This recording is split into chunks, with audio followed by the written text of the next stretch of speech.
Mobil baru Honda Pilot model YR tahun 2025 mulai dipasarkan di pasar Amerika Serikat pada Maret ini. Bersamaan dengan hal tersebut, SUV kakak Honda CR-V ini mendapatkan trim anyar yang disebut Black Edition.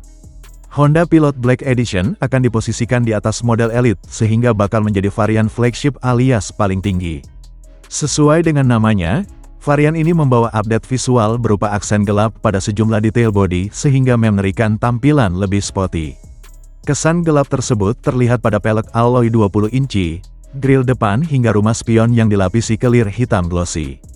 Kemudian aksen hitam yang lebih doff terlihat pada saluran udara fascia, window trim, door garnish, rear bumper garnish, dan lencana Black Edition di grill dan pintu bagasi. Bagian interior juga mendapatkan sentuhan lapisan kulit jok beraksen merah, jahitan kontras merah pada setir, kursi, dan panel pintu. Tema merah dilanjutkan dalam pencahayaan kabin dan nama trim Black Edition yang terdapat di jok dan karpet lantai. Untuk spesifikasi teknis, Honda Pilot Black Edition menggendong mesin V6 3471 cc bertenaga 285 dk pada 6100 rpm dan torsi puncak 355 Nm pada 5000 rpm, sama seperti trim lainnya.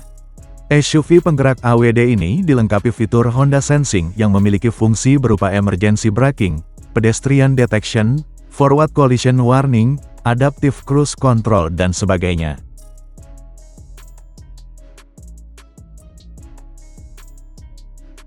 Eksterior berada di posisi teratas untuk tahun 2025, dilengkapi dengan velg hitam mengilap 20 inci, emblem Black Edition dan elemen trim eksterior hitam lainnya. Kabin juga mendapatkan tampilan tuxedo, termasuk jok depan kulit timbul dan keset pintu yang menampilkan logo Black Edition. Honda menaburkan aksen merah di seluruh interior, termasuk jahitan merah tua di roda kemudi, jok dan panel pintu. Trim ini hadir standar dengan penggerak semua roda. Trim LX dasar telah dihentikan, menjadikan model sport sebagai pilot entry level baru. Trim Black Edition yang baru dilengkapi dengan velg hitam mengilap 20 inci, emblem Black Edition dan elemen trim eksterior lain yang berwarna hitam. Kabin juga memiliki tampilan yang elegan, termasuk jok depan berbahan kulit timbul dan keset pintu yang menampilkan logo Black Edition. Honda menaburkan aksen merah di seluruh interior, termasuk jahitan merah tua di roda kemudi, jok dan panel pintu. Trim ini hadir dengan penggerak semua roda sebagai standar. Trim LX dasar telah dihentikan, menjadikan model sport sebagai pilot entry level baru. Interior Pilot mungkin terlihat agak biasa saja, tidak ada hiasan mencolok atau pencahayaan yang mewah. Di sisi lain ada keanggunan pada hiasan minimal dan garis horizontal yang tegas. Ini mengingatkan pada interior Land Rover yang bersih, fungsional dan tak lekang oleh waktu. Interior pilot pada dasarnya adalah tentang pengemasan yang cerdas dan desain yang cermat. Dalam hal penyimpanan, konsol tengah depan memiliki ruang datar yang besar dan mudah digenggam untuk ponsel atau apapun. Pintunya memiliki tempat penyimpanan serta tempat botol. Ada rak kecil di dashboard dan sandaran kursi depan memiliki selongsong yang terpasang di dalamnya untuk menyimpan ponsel Anda. Ada juga penyimpanan yang cerdas di area kargo, termasuk lantai 2 sisi dengan karpet di satu sisi dan plastik yang dapat dicuci di sisi lainnya. Tetapi kami akan membahas area kargo lainnya di bagian berikutnya. Dalam hal teknologi, Pilot menawarkan dua opsi layar sentuh.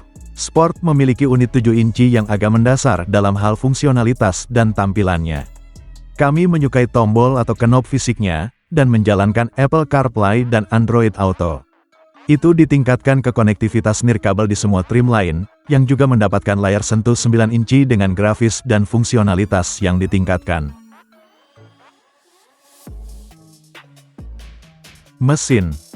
Hanya ada satu mesin yang ditawarkan V6 3,5 liter yang menghasilkan 285 tenaga kuda dan torsi 262 pound-feet, transmisi otomatis 10 percepatan adalah standar. Pilot dapat memiliki penggerak roda depan standar, atau dengan pengaturan penggerak semua roda yang dijuluki IVTM4. Ini bisa dibilang sistem AWD paling canggih di segmennya karena menyediakan apa yang disebut torque vectoring sebanyak 70% tenaga mesin dapat dikirim ke as roda belakang, dengan 100% ditransfer ke satu roda. Ini tidak hanya bermanfaat untuk traksi dalam cuaca buruk, tetapi juga menguntungkan penanganan di jalan kering.